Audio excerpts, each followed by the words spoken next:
23 जून को पटना में महारैली होने से पहले ही खेल हो गया। यकीन नहीं होता तो आपको मैं नमूना दिखाता हूं।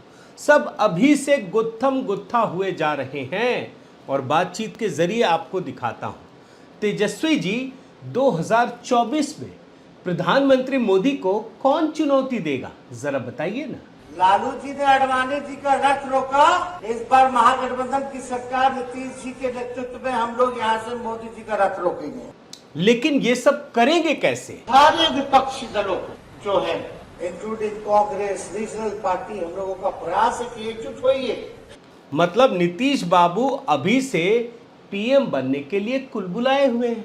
लेकिन ये क्या, उधर केजरीवाल जी ने तो दिल्ली में जो 11 जून को रैली की, वहां तो खुद ही ताल ठोक दिया।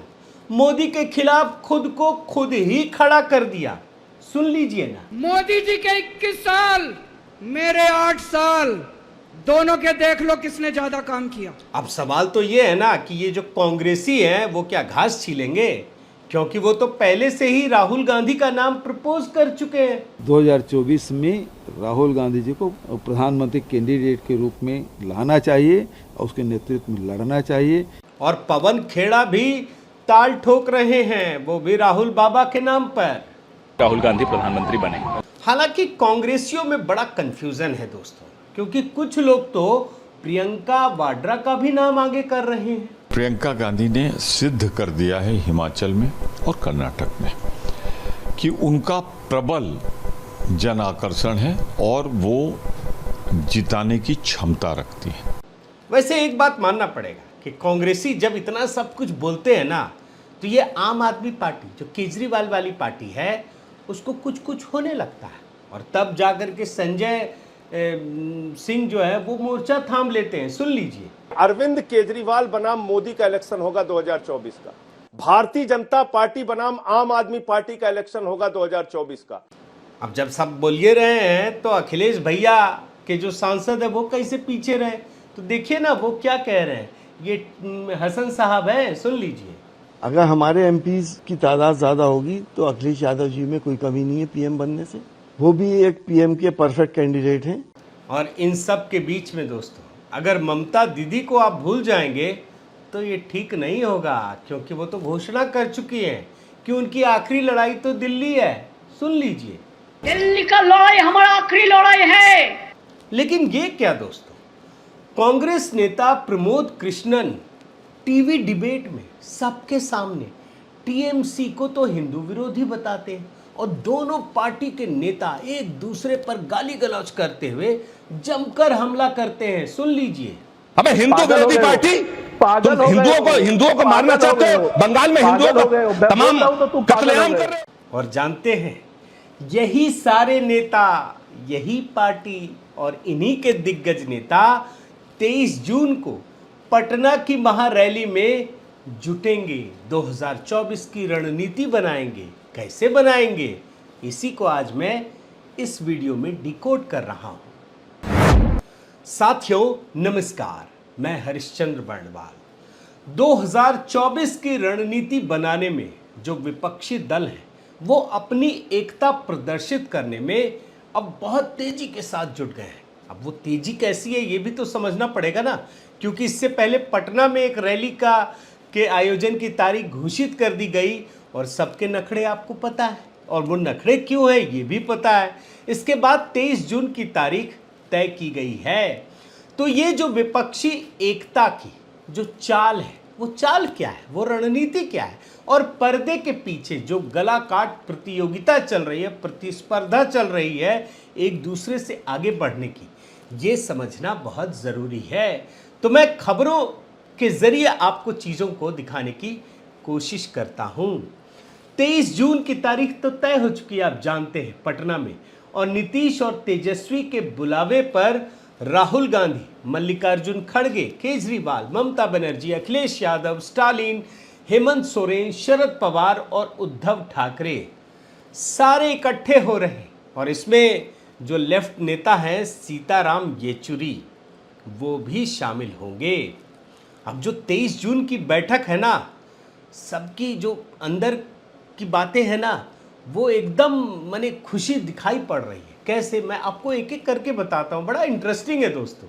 ये जो राजनीति है ना, इसको जब तक आप अंदर से नहीं समझेंगे तब तक आपको पता नहीं चलेगा कि खेल है क्या। तेजस्वी ने तो अभी कहा नीतीश जी लेकिन असली खेल वो नहीं है। तेजस्वी यादव इसलिए खुश हैं कि अब नीतीश को केंद्र की राजनीति में भेज देंगे तो जो मुख्यमंत्री की कुर्सी है वो उनको मिल जाएगी, और उसी पे नज़र है दोस्तों। और इसीलिए बिहार जो तेजस्वी यादव हैं वो नीतीश कुमार की तुलना अपने पिता लालू यादव से कर रहे हैं। ये देखिए, क्योंकि तेजस्वी यादव खुश हैं, ये छोड़ेंगे नहीं तो उनको मौका मिलेगा कैसे। लेकिन आप सोचिए, अगर मोदी के रथ को रोकना इतना आसान होता तो क्या तेजस्वी यादव नीतीश को मौका देते? आपको लगता है वो खुद ही नहीं करते, अपने पिताजी का नाम नहीं बोलते? लेकिन उनको पता है कि ये इतना आसान नहीं है, और ये बात नीतीश कुमार भी समझते हैं, और इसीलिए तेजस्वी के जाल में फंसने से अब तक बच रहे हैं। यानी बिहार में तेजस्वी और नीतीश कुमार के बीच में कुर्सी के लिए एक तरफ गुत्थम गुत्था चल रही है, वहीं दूसरी तरफ एकजुट होने के लिए 23 जून को सबको बुला रहे हैं। अब इसमें एक इंटरेस्टिंग चीज देखिए, इस बुलावे में ममता बनर्जी और कांग्रेस के राहुल गांधी और मल्लिकार्जुन खड़गे भी आ रहे हैं। लेकिन वास्तविकता क्या है? पश्चिम बंगाल में पंचायत चुनाव का ऐलान हो गया है, और आप ये देखकर हैरान हो जाएंगे दोस्तों कि यहां कांग्रेस ने ममता बनर्जी और तृणमूल कांग्रेस के खिलाफ जमकर मोर्चा खोला हुआ है। और ये तो सच्चाई है, ये तो हम खबरों के जरिए भी देख रहे हैं दोस्तों कि पश्चिम बंगाल में जो पंचायत चुनाव है उसे ममता बनर्जी ने पूरे सिस्टम को कैसे हाईजैक कर लिया है। उस पर राहुल गांधी और मल्लिकार्जुन खड़गे एक शब्द नहीं बोल रहे, कुछ भी नहीं बोल रहे हैं। लेकिन इनके जो बड़े नेता हैं, लोकसभा में नेता भी हैं, अधीर रंजन चौधरी, वो राज्यपाल से गुहार लगा रहे हैं कि केंद्रीय सुरक्षा बल बुलाइए और यहाँ पर अच्छे से चुनाव करवाइए। और ये अधीर रंजन चौधरी की चिट्ठी का ही असर है, उनकी गुहार का ही असर है कि बंगाल के राज्यपाल ने बंगाल के चुनाव आयुक्त को तलब कर लिया, बुला लिया उसे, और ये कहा कि भैया आप ठीक ढंग से चुनाव कराइए। मतलब ये लड़ाई मैं आपको बताने की कोशिश कर रहा हूं दोस्तों। और इतना ही नहीं, बंगाल की एक और चीज़ बताता हूं, कई सारी कहानियां, उस पर तो अलग से भी वीडियो बनाना पड़ेगा कि भारतीय जनता पार्टी तो हाई कोर्ट पहुंची, कांग्रेस नेता भी पहुंच गए, कांग्रेस भी पहुंच गई वेस्ट बंगाल हाई कोर्ट, दरवाजा खटखटाया। हाई कोर्ट ने भी कहा है चुनाव आयोग से कि आपको केंद्रीय सुरक्षा बल बुलाना चाहिए ताकि निष्पक्ष चुनाव हो सके। मतलब आप समझिए बंगाल में क्या क्या चीज़ें हो रही हैं। लेकिन एक और आपको दिलचस्पी दिखाता हूँ, बड़ा ज़बरदस्त है। मैं जब पढ़ता हूँ ना तो मुझे समझ में नहीं आता कि कितनी अनैतिकता है, किस तरीके से ये लोग काम करते हैं। कांग्रेस ने सिर्फ ममता बनर्जी के खिलाफ सिर्फ मोर्चा ही खोला हो ऐसी बात नहीं है, बल्कि बंगाल के अंदर लेफ्ट पार्टियों के साथ गठबंधन भी कर लिया। यानी लेफ्ट के साथ ये चुनाव भी लड़ रहे हैं। और ये तो वही गठबंधन है जो त्रिपुरा में भी किया था। वहां ममता बनर्जी कितना भड़क गई थी। लेकिन एक राज्य और आइए, केरल में आइए। केरल में क्या होता है? केरल में यही लेफ्ट और यही कांग्रेस आपस में लड़ती है, एक दूसरे की जबरदस्त दुश्मन है। और केरल की जो लेफ्ट पार्टी है ना, वो लोकसभा चुनाव के लिए कांग्रेस के साथ किसी भी तरीके से गठबंधन करने के सख्त खिलाफ है। और इतना ही नहीं, आप रिपोर्ट देखिए, केरल में कांग्रेस सीपीआईएम पर आरोप लगाती है कि वो भाजपा की बी टीम है। अब देखिए, केरल में सीपीएम अपना अंतिम गढ़ बचाने के लिए कांग्रेस से सत्ता की लड़ाई लड़ रही है। लेकिन पटना में क्या होगा? पटना में 23 जून को सीपीआईएम के नेता सीताराम येचुरी, राहुल गांधी, मल्लिकार्जुन खड़गे और ममता बनर्जी के साथ एकजुट होकर फोटो खिंचवाएंगे। बंगाल में लड़ते हैं, बंगाल में साथ है, वहाँ एकजुट है, यहाँ आके फिर फोटो खिंचाएंगे। यही ममता बनर्जी का हाल है। लेकिन एक शख्स की बात करनी पड़ेगी दोस्तों, अरविंद केजरीवाल। इन्होंने क्या किया, ये भी फोटो खिंचाने वालों में रहेंगे, आप जान लीजिए। 8 जून को हरियाणा के जिंद में एक रैली की और कांग्रेस को जमकर धोया। यहां भाजपा पे तो इल्जाम लगाया ही, कांग्रेस पर भी जमकर निशाना साधा, देख लीजिए। और इतना ही नहीं, 11 जून को जो दिल्ली में महारैली बुलाई, उसमें कांग्रेस से पूरी तरह से दूरी बना ली, कुछ नहीं कहा।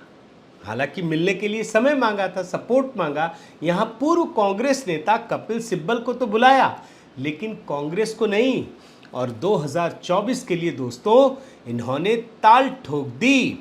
लेकिन अब कांग्रेस और आम आदमी पार्टी की बात बता रहा हूं, तो इसमें भी कुछ दिलचस्प चीजें आपको दिखाता हूं। दिल्ली और पंजाब में जो कांग्रेस पार्टी के नेता हैं, वो राहुल गांधी और मल्लिकार्जुन खड़गे पर जबरदस्त दबाव बना रहे हैं कि किसी भी हालत में केजरीवाल का साथ नहीं देना है। ये जो अध्यादेश लाया गया है वो सही है, केजरीवाल के भ्रष्टाचार को रोकने के लिए। इसलिए आप अध्यादेश पर केजरीवाल के साथ खड़े न हो सके। और यही वजह है कि राहुल गांधी और मल्लिकार्जुन खड़गे से केजरीवाल जी ने तो समय मांगा, ये तो हम सब ने देखा, बयान भी सुना, लेकिन इन्होंने अब तक समय नहीं दिया है। लेकिन सभी को, सब के सब पार्टी प्रधानमंत्री मोदी के खिलाफ एकजुट होने को तैयार हो रहे हैं। और इस एकजुटता में एक और व्यक्ति, अखिलेश यादव, वो भी दिखाने के लिए पहुंच रहे हैं। वो भी जाकर के सारे नेताओं से मिलेंगे। लेकिन उससे पहले वो कांग्रेस को हिदायत भी दे चुके हैं कि उत्तर प्रदेश में कांग्रेस के साथ कोई समझौता नहीं होगा। कांग्रेस को उन क्षेत्रीय पार्टियों के साथ खड़ा होना होगा, पीछे खड़ा होना होगा। साथ की बात नहीं है, जो राज्य में मजबूत है।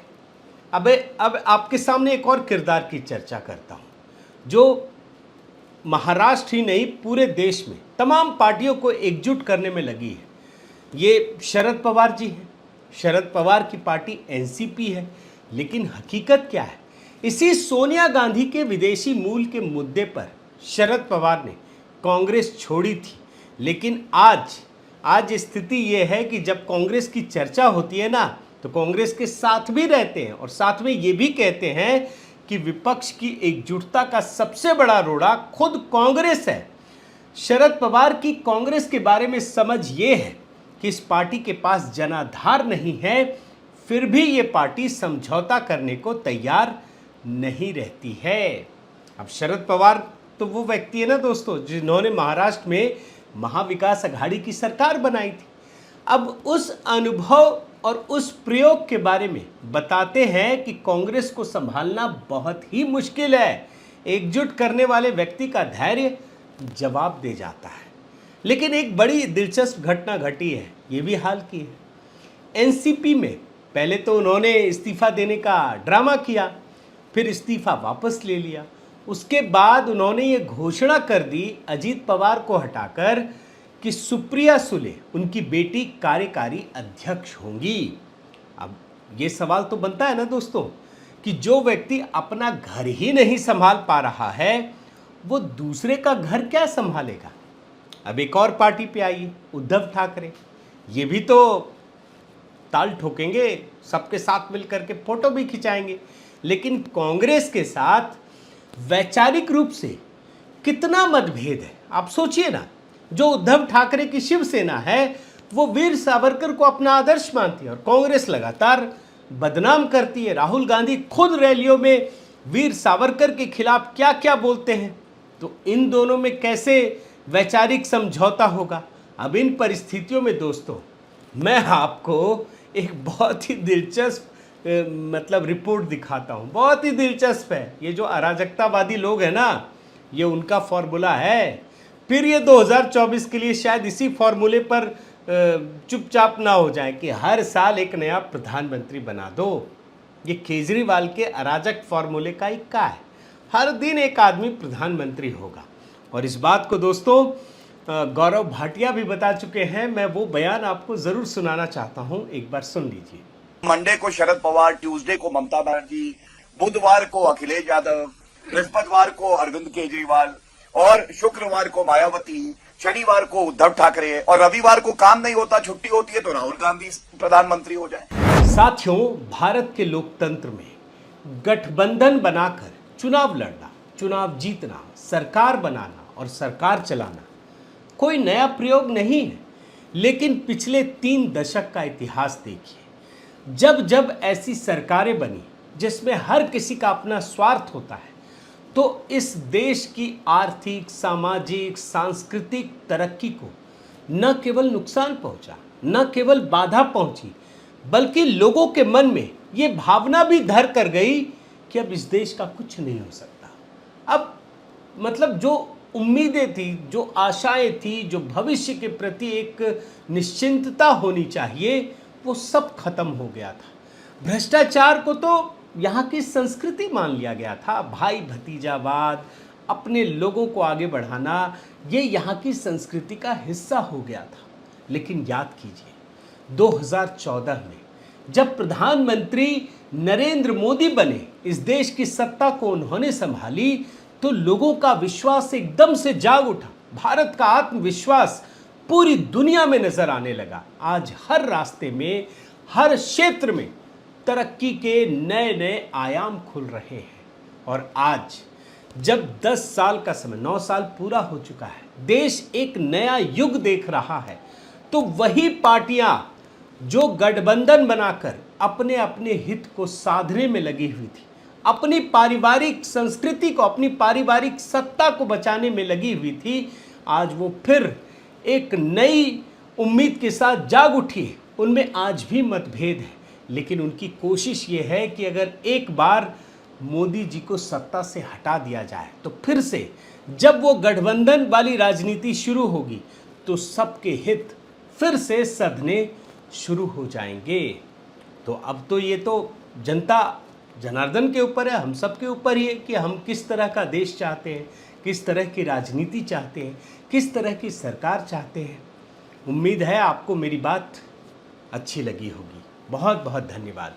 आपसे निवेदन है साथियों कि आप मेरे इस चैनल को ज़रूर सब्सक्राइब कीजिए, लाइक कीजिए, शेयर कीजिए, कमेंट कीजिए और इस बेल आइकन को प्रेस करना मत भूलिएगा। नमस्कार।